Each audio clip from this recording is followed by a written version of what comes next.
வணக்கம் நண்பர்களே. இன்றைய வகுப்பில் வெண்பாவின் இலக்கணங்களுள் மிக முக்கியமானதாக கருதப்படும் தலை குறித்து பார்க்க இருக்கிறோம். அதற்கு முன்னதாக முந்தைய 2 பயிற்சி வகுப்புகளை பார்வையிடாதவர்கள் அதனை கண்ட பின்னர் இந்த வகுப்பில் இணையுமாறு அன்போடு வேண்டுகிறேன். இந்த வகுப்பில் தொடங்குவதற்கு முன்னதாக கடந்த வகுப்பில் நாம் படித்தவற்றை ஒரு மீள் பார்வையாக பார்த்துவிட்டு தலை இலக்கணத்திற்குள் நகர்வோம். கடந்த வகுப்பில் அசை வாய்ப்பாடு குறித்தும் மாச்சீர், விளச்சீர், காய்ச்சீர் குறித்தும் நாம் கண்டோம். பிறகு அதற்கு ஒட்டி 10 சொற்களை கொடுத்து அதற்குரிய அசை வாய்ப்பாட்டினை கண்டறியுமாறு கேட்டிருந்தோம். அசை என்பது ஒரு சொல்லை பகுக்கும் பொழுது வரக்கூடிய ஓசைக்கேற்ப ஒரு சொல்லை பகுக்கும் பொழுது வரக்கூடிய பகுப்பை நாம் அசை என்கிறோம் என்றும், அது நேரசை, நிறையசை என்று 2 வகைப்படும் என்றும் நாம் இதற்கு முந்தைய வகுப்புகளில் பார்த்தோம். அப்படி 2 அசைகளை கொண்ட சொற்கள் 4 வகைகளில் தேமா, புலிமா, கருவிலம், கூவிலம் ஆகிய 4 வகைகளுள் ஏதாவது ஒரு வகையில் அமையலாம் என்றும், அதற்கு அடுத்தபடியாக ஒரு சொல் 3 அசைகளை கொண்டிருக்கலாம் என்றும், அப்படி ஒரு சொல் 3 அசைகளை கொண்டிருப்பதற்கு 8 விதமான வாய்ப்புகள் இருக்கின்றன என்றும், அவற்றுள் 3வது அசை நேர் என்று முடியுமானால் அதனை நாம் காய்ச்சீர் என்கிறோம். அப்படி 3வது அசை நேராக முடிவதற்கு 4 விதமான வாய்ப்புகள் இருக்கின்றன. அதே போல 3வது அசை நிறையில் முடியுமானால் அவற்றை நாம் கனிச்சீர் என்கிறோம். அப்படி 3வது அசை நிறையில் முடிவதற்கும் 4 விதமான வாய்ப்புகள் இருக்கின்றன. அந்த அளவில் ஒரு சொல் 3 அசைகளை கொண்டிருப்பதற்கு 8 விதமான சாத்தியக்கூறுகள் இருக்கின்றன என்பதனையும் நாம் பார்த்தோம். இதற்கு அடுத்தபடியாக 4 அசை, 5 அசை குறித்தெல்லாம் நாம் கடந்த வகுப்பில் விவரித்தோம். ஆக இந்த வாய்ப்பாடு மிக முக்கியம். ஒரு வார்த்தையை, ஒரு சொல்லை, வெண்பாவில் இருக்கக்கூடிய ஒரு சொல்லை நாம் சீர் என்று புரிந்து கொள்கிறோம். வெண்பாவில் கடைசி அடி, அதாவது ஈற்றடியை தவிர மற்ற அனைத்து அடிகளும், ஏனைய அனைத்து அடிகளும் 4 சீர்களை கொண்டதாகவும், வெண்பாவின் கடைசி அடியான ஈற்றடி மட்டும் 3 சீர்களை கொண்டதாகவும் இருக்கும். இதுவே வெண்பாவின் கட்டமைப்பு. நாம் அடி குறித்து அடுத்த வகுப்பில் பார்க்க இருக்கிறோம். இப்பொழுது நாம் புரிந்து கொள்ள வேண்டியது, வெண்பாவில் அனைத்து அடிகளிலும் 4 சீர்களும், ஈற்றடி மட்டும் 3 சீர்களும் கொண்டிருக்கும். அப்படி அந்த சீர் எத்தகைய சீராக இருக்க வேண்டும் என்பதற்கான விதி, அது ஈரசை சீர்களாகவோ மூவசையில் காய்ச்சீராக மட்டுமே இருக்க வேண்டும் என்பதை நாம் முந்தைய வகுப்பில் பார்த்தோம். அது என்ன ஈரசை சீர்? ஒரு சொல் 2 அசைகளை கொண்டிருக்குமானால் அதனை நாம் ஈரசை சொல் என்கிறோம். சொல்லை நாம் சீர் என்று புரிந்து கொள்வதனால், ஒரு சீர் என்பது 2 அசைகளை கொண்டிருக்கலாம். அது தேமா, புலிமா, கருவிலம், கூவிலம் ஆகிய இந்த 4ல் எந்த வகையில் வேண்டுமானாலும் அமைந்திருக்கலாம். அதே ஒரு சீர் 3 அசைகளை கொண்டிருக்குமானால் அது மிக நிச்சயமாக காய்ச்சீராக மட்டுமே இருக்க வேண்டும். அதாவது 3வது அசை நேரில் முடிந்திருக்க வேண்டும். இதே 3வது அசை நிறையில் முடிந்திருக்குமானால் அது கனிச்சீர் எனப்படும். வெண்பா இலக்கணத்தில் கனிச்சீர் பொருந்தாது. ஆக இப்பொழுது நாம் தெளிவாக நினைவில் வைத்துக் கொள்ளலாம், 2 அசை சீர்களும் மூவசையில் காய்ச்சீர் மட்டுமே வெண்பாவில் இடம்பெறும். இதை நாம் கடந்த வகுப்பில் பார்த்தோம். இப்பொழுது தலை இலக்கணத்திற்கு நகர்கிறோம். தலை இலக்கணத்திற்கு மிக முக்கியமாக இந்த ஈரசை சீர், மூவசை காய்ச்சீர் குறித்த புரிதல் நமக்கு மிக அவசியம். அடிப்படையில் தலை என்றால் கட்டுதல் என்று பொருள். வெண்பாவில் ஓசை நயம் மிக முக்கியம். அந்த ஓசை நயத்தை உறுதிப்படுத்துவது தலை. தமிழில் 4 விதமான பா வகைகள் இருக்கின்றன. அவை ஆசிரியப்பா, வெண்பா, கழிப்பா, வஞ்சிப்பா. இந்த ஒரு பா வகைக்கும் உரிய தலை இலக்கணங்கள் இருக்கின்றன. அத்தகைய தலைகளை முறையே நாம் ஆசிரிய தலை, வெண்டலை, கழித்தலை, வஞ்சித்தலை என குறிப்பிடுகிறோம். இவற்றிற்குள்ள சில உட்பிரிவுகள் இருக்கின்றன. அவற்றையும் நாம் கருத்தில் எடுத்துக்கொண்டால் தலைகள் மொத்தம் 7 வகைப்படும். அவற்றுள் நமக்கு வெண்பா இலக்கணத்திற்கு உரிய வெண்டலை குறித்து மட்டும் நாம் இப்பொழுது பார்க்கலாம். வெண்பாவிற்கு உரிய தலை வெண்டலை என்று அழைக்கப்படும். அந்த வெண்டலை 2 உட்பிரிவுகளை கொண்டிருக்கிறது. அதில் ஒன்று இயற்சீர் வெண்டலை, மற்றொன்று வெண்சீர் வெண்டலை. நாம் ஏற்கனவே குறிப்பிட்டது போல வெண்டலை 2 உட்பிரிவுகளை கொண்டிருக்கிறது. இயற்சீர் வெண்டலை, வெண்சீர் வெண்டலை என்பனவாகும். இயற்சீர் வெண்டலை என்பது ஈரசை சீர்களுக்குரியது. வெண்சீர் வெண்டலை என்பது மூவசையில் குறிப்பாக காய்ச்சீருக்கு மட்டுமே உரியது. ஆக இதனை நாம் முதலில் நினைவில் வைத்துக் கொள்ள வேண்டும். தலை என்றால் கட்டுதல், வெண்பாவிற்குரிய தலை வெண்டலை என்று அழைக்கப்படும். வெண்பாவிற்குரிய வெண்டலை இரண்டு உட்பிரிவுகளை கொண்டிருக்கிறது. அதில் முதலாவது இயற்சீர் வெண்டலை. இது ஈரசை சீர்களான தேமா, புளிமா, கருவிலம், கூவிலம் ஆகியவற்றுக்கு மட்டுமே பொருந்தும். வெண்சீர் வெண்டலை என்பது மூவசை சீர்களுள் காய்ச்சீர், அதாவது மூன்றாவது அசை நேரில் முடியக்கூடிய காய்ச்சீர்களுக்கு மட்டுமே உரியது வெண்சீர் வெண்டலை. நாம் குறிப்பிட்டது போல இயற்சீர் வெண்டலை என்பது ஈரசை சீர்களுக்கு மட்டுமே உரியது. அவற்றை நாம் நினைவில் வைத்துக் கொண்டால் இயற்சீர் வெண்டலைக்கான விதியை நாம் நினைவில் வைத்துக் கொள்ளலாம். மாமுன் நிறை விளமுன் நேர். இது ஒரு வாய்ப்பாடு போல நாம் இந்த விதியை நினைவில் வைத்துக் கொள்ளலாம். அதற்கு ஒரு குறுக்கு வழியும் இருக்கிறது, அதையும் நான் குறிப்பிடுகிறேன். ஆனால் இயற்சீர் வெண்டலை என்பது இரண்டு அசைகளுக்குரியது என்பதை நாம் முதலில் மனனம் செய்து கொள்ளலாம். அதற்குரிய விதி மாமுன் நிறை விளமுன் நேர். ஆக மா என்பது நேர் நேர் தேமா, நிறை நேர் புளிமா. ஆக இதனை நாம் மாச்சீர் என்போம் என்று முந்தைய வகுப்பில் படித்தோம். அதே போல நிறை நிறை நேர் நிறை கருவிலம் கூவிலம் என்று முறையே விழிக்கப்படும். அவற்றை நாம் விளச்சீர் என்று குறிப்பிடுவோம் என்பதனையும் நாம் முந்தைய வகுப்பில் கண்டோம். ஆக ஒரு சீருக்கு அடுத்து வரக்கூடிய சீர் எப்படி அமைய வேண்டும் என்பதனை குறிப்பதே தலை என்பதாகும். ஆக நாம் இங்கொன்றும் அங்கொன்றுமாக சீர்களை பிரித்து வைத்திருந்தால் ஒரு பாடல் முறையாக அமையாது.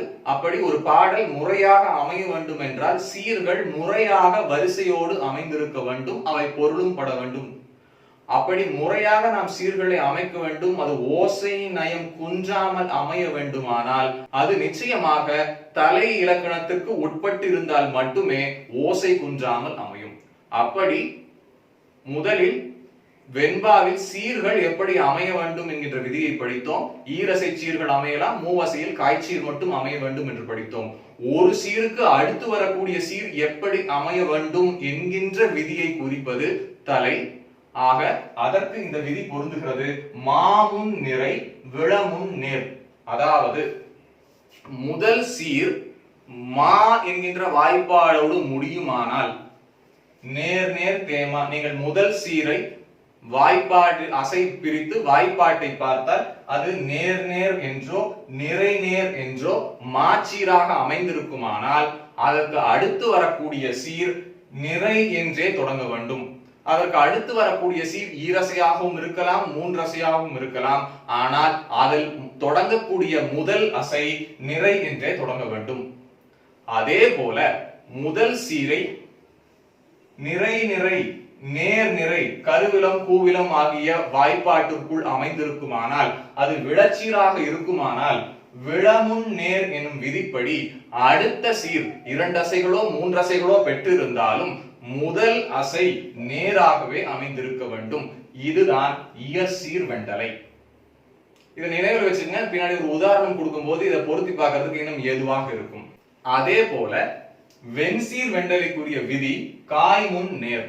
காய்ச்சீர் என்பது மூன்று அசைகளை கொண்ட சீரில் மூன்றாம் அசை நேரில் முடிந்தால் காய்ச்சீர் அப்படின்னு முன்னாடியே குறிப்பிட்டோம். அப்படி உங்களுடைய சீர் மூன்றசை பெற்று மூன்றாம் அசை காய்ச்சீர் நேரில் முடிந்து காய்ச்சீராக அமைந்திருந்தால் அதற்கு வெண்சீர் வெண்டலை விதியை நீங்கள் பொருத்தி அடுத்த சீர், அதாவது முதல் சீர் காய்ச்சீராக அமைந்திருந்தால் அடுத்து வரக்கூடிய சீர் இரண்டு அசைகளோ மூன்று அசைகளோ பெற்றிருக்கலாம். ஆனால் அதில் முதல் அசை கண்டிப்பாக நேராகவே இருக்க வேண்டும். ஆக இந்த விதிகளை நாம் நினைவில் வைத்துக் கொள்ளலாம். மிக எளிமையாக ஈரசை என்றால் இயற்சீர் வெண்டலை என்றும், மூவசை காய்ச்சீர் என்றால் வெண்சீர் வெண்டலைக்குரிய விதியும் நாம் பொருத்தி இருக்கிறதா என்று பார்க்க வேண்டும் என்பதை நினைவில் வைத்துக் கொள்ளலாம். ஆக மாச்சீர் என்றால் நேரில் முடியும். அப்படி நேரில் முடிந்தால் அடுத்த சீர் நிறையில் தொடங்க வேண்டும். அதுதான் மாமுன் நிறை. விளச்சீர் என்றால் நிறையில் முடியும். நிறையில் முடிந்தால் அடுத்த சீர் நேரில் தொடங்க வேண்டும். அதுதான் விளமுன் நேர். இதை நாம் நினைவில் வைத்துக் கொண்டால் மாமுன் நிறை விளமுன் நேர் என்பதை மிக எளிதில் நினைவில் வைத்துக் கொண்டு நமது விதிகளை பொருத்தி உரிய வகையில் வெண்பா இலக்கணத்திற்கு ஏற்ப ஓசை நயம் குன்றாமல் வெண்பாவை படைக்க முடியும். அடுத்தது வெண்சீர் வெண்டலை. வெண்சீர் வெண்டலை என்பது மூவசை சீர்கள். இந்த ஈரசையோடு முற்றக்கூடிய சீர், முற்றக்கூடிய அசை நேராக இருந்தால் அதனை நாம் காய்ச்சீர் என்கிறோம். ஆக 3 என்றால் நேரில் முடியும். நேரில் முடிந்தால் நேரிலே தான் அடுத்த சீர் தொடங்க வேண்டும் என்பதை நினைவில் வைத்துக் கொள்ளலாம். ஆக ஈரசைகளாக இருந்தால் ஒன்றுக்கொன்று மாறி தொடங்க வேண்டும். மூவசையாக இருந்தால் அதற்கு ஏற்பவே தொடங்க வேண்டும் என்பதை ஒரு குறுக்கு வழியாக நீங்க நினைவில் வைத்துக் கொள்ளலாம். மீண்டும் ஒரு முறை, ஈரசையில் நேரில் முடிந்தால் அடுத்த சீர் நிறையில் தொடங்க வேண்டும். ஈரசை நிறையில் முடிந்தால் அடுத்த சீர் நேரில் தொடங்க வேண்டும். ஆனால் அதே வேளையில் மூவசை என்பது வெண்பாவில் மிக நிச்சயமாக நேரில் தான் முடியும். அடுத்த சீர் நேரிலே தான் தொடங்க வேண்டும் என்பதை நீங்கள் நினைவில் வைத்துக் கொள்ளலாம். இப்பொழுது இதற்குரிய உதாரணங்களை பார்க்கலாம். இப்போ ஒரு எடுத்துக்காட்டு பார்க்கலாம். கற்க, கசடர, கற்பவை, கற்றபின், நிற்க, அதற்கு தக அப்படிங்கிற ஒரு குறள் வெண்பாவை எடுத்துட்டு அதுல தலை இலக்கணம் பொருந்தி வந்திருக்கா அப்படின்னு பார்க்கலாம். கற்க அப்படிங்கிறது முதல் சீர், கசடர அப்படிங்கிறது இரண்டாவது சீர், கற்பவை அப்படிங்கிறது மூணாவது சீர், கற்றபின் அப்படிங்கிறது நாலாவது சீர். நம்ம ஏற்கனவே அறிஞ்ச மாதிரி வெண்பால கடைசி அடியை தவிர மற்ற எல்லா அடிகளும் 4 சீர்களை கொண்டதாகவும் கடைசி அடி 3 சீர்களை கொண்டதாகவும் இருக்குன்னு பார்த்தோம். அந்த அடிப்படையில் இங்க 2 அடி மட்டும் தான் இருக்கு. அதனால இது குறள் அடி அப்படின்னு சொல்லுவாங்க, இதை குறள் வெண்பான்னு சொல்லுவாங்க. அடுத்த வகுப்புல நம்ம அடிகள் குறித்து பார்க்கும்போது இதை பத்தி நம்ம விரிவா படிக்கலாம். இப்போதைக்கு தலை இலக்கணம் பொருந்தி இருக்கா அப்படின்னு பார்க்கலாம். நான் ஏற்கனவே சொன்ன மாதிரி தலை அப்படின்னா கட்டுதல் அப்படின்னு சொன்னேன். ஆக ஒரு சீருக்கு அடுத்த சீர் எப்படி வரணும், அதுக்கு ஏற்ப அடுத்த சீர் எப்படி வரணும், அதற்கேற்ப அடுத்த சீர் எப்படி வரணும்னு விதியை பொருத்தி அதையெல்லாம் முறையா கற்றதுனால அதனை நம்ம தலை அப்படின்னு சொல்றோம். இயற்சீர் வெண்டலை, வெண்சீர் வெண்டலை ரெண்டும் தனித்தனியா தான் வரணுமா அப்படின்னா தனித்தனியாவும் வரலாம், சேர்ந்தும் வரலாம். அதை பத்தி பின்னாடி செப்பலோசைங்கிற வகுப்புல அதை பத்தி அது சேர்ந்து வந்தா அதுக்கு என்ன பேரு, தனியா வந்தா அதுக்கு என்ன பேரு அப்படிங்கறத அடுத்த வகுப்புல செப்பலோசை குறித்த வகுப்புல நம்ம பார்க்கலாம். இப்போ இந்த குறள் வெண்பால தலை இலக்கணமான இயற்சீர் வெண்டலையோ வெண்சீர் வெண்டலையும் பொருந்தி வந்திருக்கா அப்படிங்கறத பார்க்கலாம். முதல் அடியோட முதல் சீர் கற்க, அசை வாய்ப்பாடு அடிப்படையில. அதுக்கு முன்னாடி நம்ம சீர் இலக்கணத்தின் நினைவில் வச்சுக்கணும். ஈரசை மட்டும்தான் இருக்கணும், மூவசையில காய்ச்சீர் மட்டும்தான் இருக்கணும். அந்த அடிப்படையில ஈரசை என்ன வேணா தேமா, புளிமா, கருவிலம், கூவிலம் எது வேணா அமையலாம். மூவசையில காய்ச்சீர் அதாவது மூன்றாவது அசை நேராக மட்டும்தான் முடியணும். அதையும் நம்ம கருத்துல கொண்டுக்கலாம். இது ஏற்கனவே குறள் வெண்பாங்கிற அடிப்படையில நம்ம சீர் சரியா தான் இருக்கும். தலை இலக்கணத்தை உங்களுக்கு புரிதலுக்காக நம்ம பார்க்கலாம். கற்க, நேர், நேர் அசை பிரிச்சீங்கன்னா கர், நேர், க, நேர். வாய்ப்பாடு அடிப்படையில நேர், நேர், தேமா. நம்ம மா அப்படின்னு முடிஞ்சது மாச்சீர். மாமுன் நிறை அப்படின்னு நமக்கு விதி இருக்கு. ஆக முதல் சீர் மாச்சீராக இருந்தால் அடுத்த சீர் கண்டிப்பாக நிறை அசையில் தான் தொடங்க வேண்டும். அதுதான் மாமுன் நிறை. ஆக இங்க மான் முடிஞ்சிருக்கு, அதனால இதுக்கு பேர் மாச்சீர். மாச்சீர்னா மாமுன் நிறை அப்படின்னா அடுத்தது கண்டிப்பா வரக்கூடியது நிறை அசை. கசடர, கசடர, நிறை, நிறை. ஆக முதல் அசை நிறையில வந்திருக்கு. மாமுன் நிறை, மால முடிஞ்சா அடுத்தது தொடங்கிறது நிறை அசையா தான் இருக்கணும். நிறை, நிறை. இப்போ கசடர, இதுக்குரிய அசை நிறை, நிறை. இதோட வாய்ப்பாடு கருவிலம். இப்போ இது விளம்ல முடிஞ்சிருக்கு. ஆக இது விளச்சீர். அடுத்தது விளமுன் நேர் அப்படிங்கிற விதிப்படி விளம்ல முடிஞ்சா விளச்சீர்ல முடிஞ்சா அடுத்த சீர் கண்டிப்பாக நேரசையில தான் தொடங்கணும். கற்பவை, நேர், நிறை அப்படின்னு அசை பெற்று வந்திருக்கு. வாய்ப்பாடு அடிப்படையில கூவிலம். இப்ப முன்னாடி பார்த்தோம் கசடர அப்படிங்கிறது விளச்சீர். விளமுன் நேர் அப்படிங்கிற வாய்ப்பாடு அடிப்படையில விளம்ல முடிஞ்சிருந்தா அடுத்த சீர் நேரசையில தான் தொடங்கணும். இங்க சரியா நேரசையில தொடங்கியிருக்கு. இப்ப இந்த சீரை பார்க்கிறோம். கற்பவை, நேர், நிறை. இப்ப இதுக்குரிய அசை வாய்ப்பாட்டுக்கு ஏற்ப தலை பொருத்தி அடுத்த சீர் எப்படி தொடங்கணும் அப்படின்னு நம்ம பார்க்க போறோம்.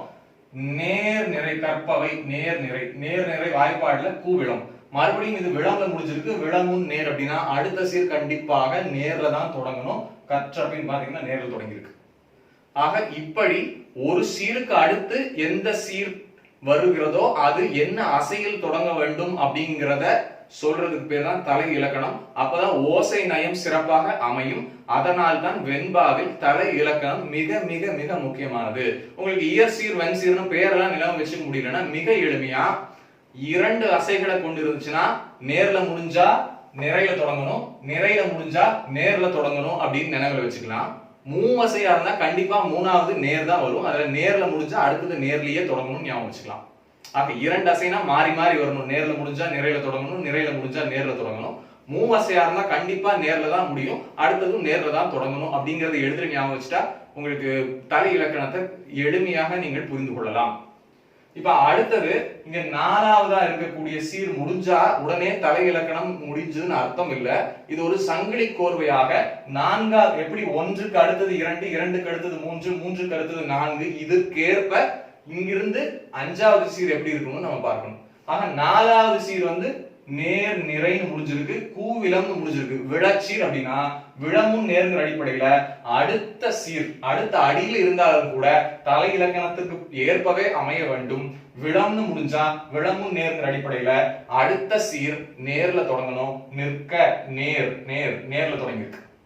ஆக தலை இலக்கணம் பொருந்தி வந்திருக்கிறது. இப்ப இந்த சீரோட வாய்ப்பாட்டுக்கு ஏற்ப அடுத்த சீர் என்ன அசையில தொடங்கணும்னு நம்ம முடிவு பண்ணலாம். நிற்க நேர் நேர் நேர் நேர் தேமா. ஆக மாச்சீராக முடிஞ்சிருக்கிறது. மாச்சீர்னா மாமுன் நிறைங்கிற அடிப்படையில அடுத்த சீர் நிறையாகத்தான், நிறைய சீர் தான் தொடங்க வேண்டும். நிறை நேர், அதற்கு நிறை நேர் விதி பொருந்தி இருக்கு. இப்ப நிறை நேர்ங்கிறது புலிமா. இப்ப இது மாச்சீர். இது மாச்சீர்னா அடுத்த அசை தொடங்க, அடுத்த சீர் என்ன அசையில தொடங்கணும்? நிறைய அசையில தான் தொடங்கணும். தக நிறை. இப்ப இதுல பாத்தீங்கன்னா இந்த கடைசியா இருக்கிறது ஈற்றுச்சீர்னு சொல்லுவாங்க.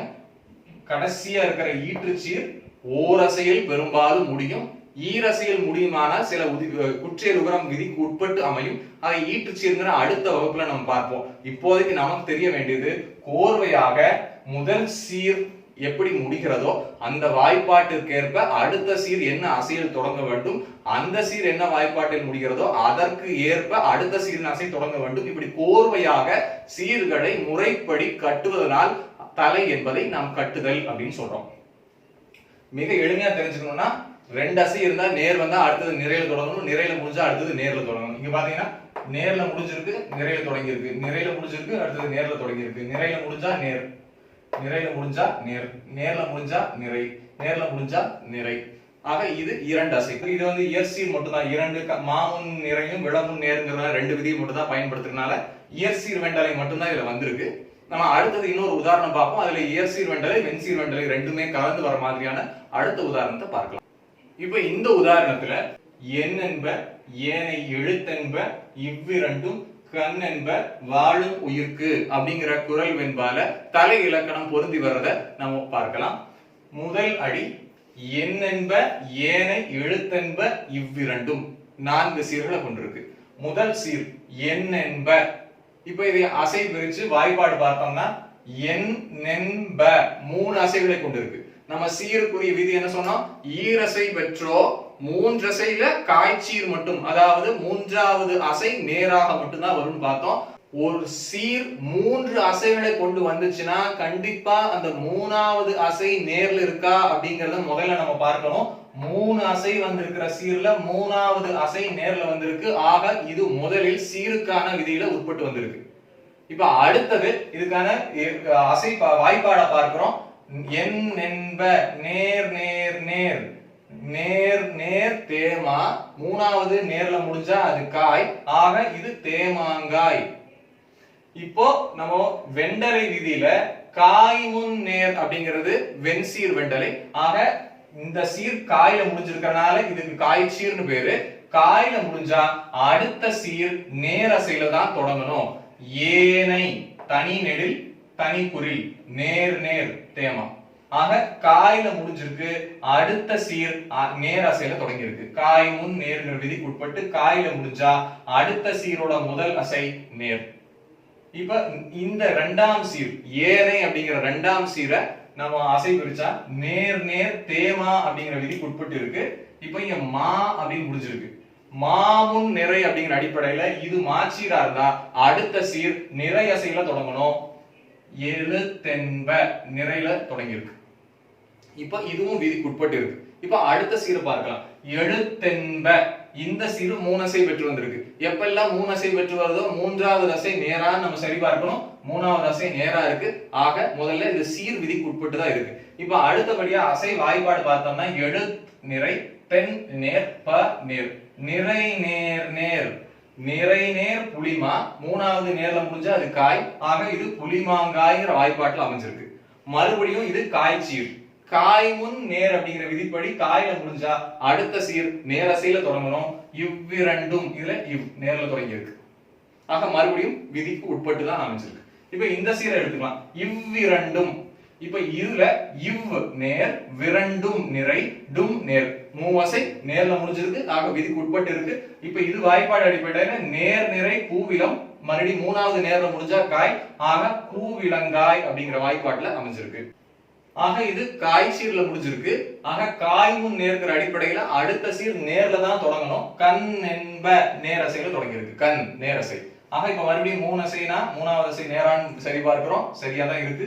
கண் என்ப நேர் நேர் நேர் நேர் நேர் தேமா, கூட ஒரு நேர் வருது. ஆக இது தேமாங்காய். மறுபடியும் காய் சீர்ல முடிஞ்சிருக்கு. காய் முன் நேர்ங்கிற விதிக்கு உட்பட்டு அடுத்த சீர் நேரில் தொடங்கணும். வா தனி நெடில்.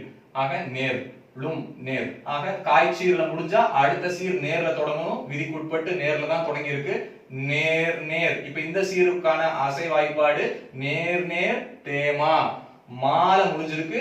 மாமுன் நிறைங்கிற அடிப்படையில மாலை முடிஞ்சா அடுத்த சீரோட முதல் அசை நிறை, நிறையில தொடங்கி இருக்கணும். உயிர்க்கு நிறை நேர், நிறையில தொடங்கி இருக்கு. ஆக இதுவும் விதிக்கு உட்பட்டு அமைஞ்சிருக்கு.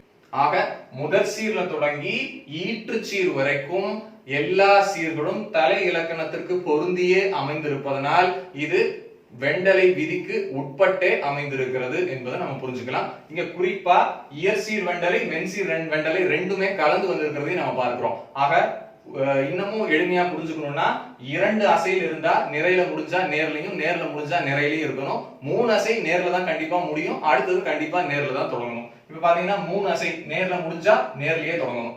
இரண்டு அசை நேர்ல முடிஞ்சா நிறையில தொடங்கணும். மூணு அசை நேர்ல முடிஞ்சா நேர்லயே தொடங்கணும். மூணு அசை நேர்ல முடிஞ்சா நேர்லயே தொடங்கணும். மூணு அசை நேர்ல முடிஞ்சா நேர்லயே தொடங்கணும். ரெண்டு அசை நேர்ல முடிஞ்சா நிறையில தொடங்கணும். ஆக இந்த விதியை எளிமையா நினைவு வச்சிட்டீங்கன்னா போக போக மாமுன் நிறை, விடமுன் நேர், காய் முன் நேர்ங்கிறது நீங்க வாய்ப்பாடா ஞாபகம் வைக்காட்டி கூட இந்த குறுக்கு வழியை கூட நீங்க கையாளலாம். அந்த அளவுல நான் இந்த வகுப்பை நான் நிறைவு செய்யறேன். தலை என்பது மிக மிக முக்கியமான வெண்பா இலக்கணமாகும். ஒரு மீள் பார்வையாக தலை அப்படின்னா கட்டுதல் அப்படின்னு பார்த்தோம். தமிழ்ல மொத்தம் 4 விதமான பாவகைகள் இருக்கு. ஆசிரியப்பா, வெண்பா, கழிப்பா, வஞ்சிப்பா அப்படின்னு. அந்த ஒரு பாவகைக்கும் உரிய தலை இருக்கு. ஆசிரியர் தலை, வெண்டலை, கலித்தலை, வஞ்சித்தலை அப்படின்னு. தலையில இதுல எல்லாம் சில உட்பிரிவுகள் இருக்கு. அப்படியெல்லாம் சேர்த்தோம்னா ஆக மொத்தம் தலை 7 வகைப்படும். நாம வெண்பாவிற்குரிய வெண்டலை இலக்கணத்தை மட்டும் படிச்சோம். அது 2 உட்பிரிவுகளை கொண்டிருக்கு. இயற்சீர் வெண்டலை, வெண்சீர் வெண்டலை. இயற்சீர் வெண்டலை அப்படிங்கிறது ஈரசை சீர்களுக்காகவும், வெண்சீர் வெண்டலைங்கிறது மூவசையில காய்ச்சீர்களுக்காகவும் மட்டும் வடிவமைக்கப்பட்டிருக்கு. இதுக்கான விதிங்கிறது மாமுன் நிறை, விழமுன் நேர், காய் முன் நேர். இதுல முதல் ரெண்டும் இயற்சீர் வெண்டலை, மூணாவது இருக்கிறது வெண்சீர் வெண்டலை. உரிய எடுத்துக்காட்டுகளோடு இந்த தலை எப்படி பொருந்தி வருது அப்படின்னு பார்த்தோம். இன்னமும் விதியை எளிமைப்படுத்தணும் அப்படின்னா, ஈரசைனா நேர்ல முடிஞ்சா அடுத்தது நிறையில தொடங்கணும், நிறையில முடிஞ்சா அடுத்த சீர் நேர்ல தொடங்கணும் அப்படின்னு நினைவில் வச்சுக்கலாம். மூவசையா இருந்தா கண்டிப்பா நேர்ல தான் முடியும், அடுத்த சீரும் நேர்ல தான் தொடங்கணும் அப்படிங்கிறத நம்ம நினைவில் வச்சுக்கலாம். இந்த அளவில் நான் இந்த வகுப்பை நிறைவு செய்கிறேன். படித்தவற்றை நினைவு கூறுவதற்கான பயிற்சியாக நாலடியார் பாடல் ஒன்று கொடுக்கப்படும். நாம் கண்டறிந்த இயற்சீர் வெண்டலை, வெண்சீர் வெண்டலை விதிகளை அந்த நாலடியார் பாடலில் பொருத்தி தலை இலக்கணம் ஒவ்வொரு சீரிலும் தலை இலக்கணம் பொருந்தி வரக்கூடியதை கண்டறிந்து நீங்கள் பகுத்தவற்றை -infinity to +infinity.vp@gmail.com என்கின்ற மின்னஞ்சல் முகவரிக்கு அனுப்பி வைக்கலாம். மீண்டும் அடுத்த வகுப்பில் இணைவோம். நன்றி, வணக்கம்.